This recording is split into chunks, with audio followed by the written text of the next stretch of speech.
जयाचा जणी जन्मनामार्थ झाला, जयाने सदा वासनामात केला, जयाच्या मुखी सर्वदा नाम कीर्ती. नमस्कार त्या सद्गुरु श्री ब्रह्मचैतन्य मूर्ती. जय जय रघुवीर समर्थ, जय जय सद्गुरु समर्थ. मंडळी, आपणा सर्वांचं ओम चैतन्य उपासना केंद्र या यूट्यूब चॅनलमध्ये सहर्ष स्वागत आहे. आपणा सर्वांना जय श्रीराम. सद्गुरु श्री ब्रह्मचैतन्य गोंदावलेकर महाराज प्रवचन सेवा दिनांक 8 मे. भगवंताचे अनुसंधान राखावे. फार दिवस वापरून जोडा फाटला की तो दुरुस्त केला तरी पुन्हा फाटतोच. तसेच शरीराचे आहे.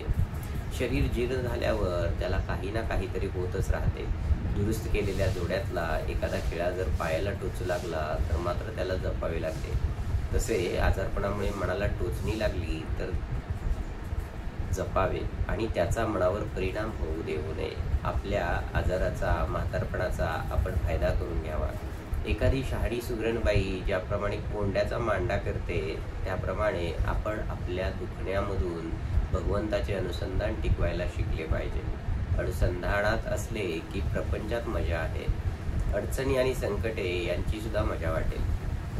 पोहायला येणाऱ्या एखाद्याला नुसते सरळ पोहायला सांगितले तर आवडणार नाही. तो उड्या मारील, बुड्या मारील, वाकडा तिकडा पोहेल. तसे भगवंताच्या अनुसंधानात राहिले तर प्रपंचाची मजा वाटेल.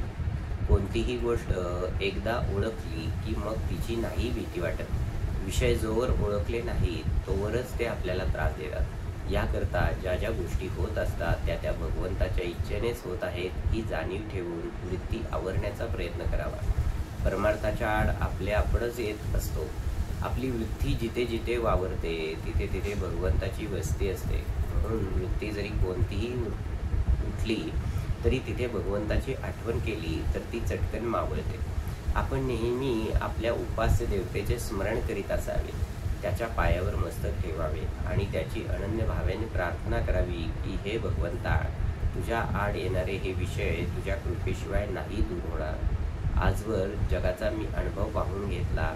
तुझ्या प्राप्तीशिवाय कशातही सुख नाही असे भासू लागले. तरी वृत्ती आड आल्याशिवाय राहत नाही. माझ्या अज्ञानाने मी आज स्वतःच्याच आड येत आहे.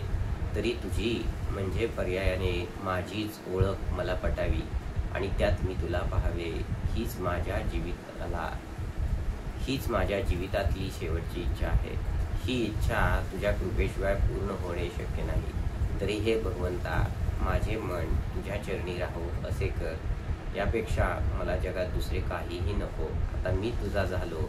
यापुढे जे काही होईल ती तुझीच इच्छा मानून मी राहीन आणि तुझे नाम घेण्याचा आटोकाट प्रयत्न करीन. तू मला आपला म्हण.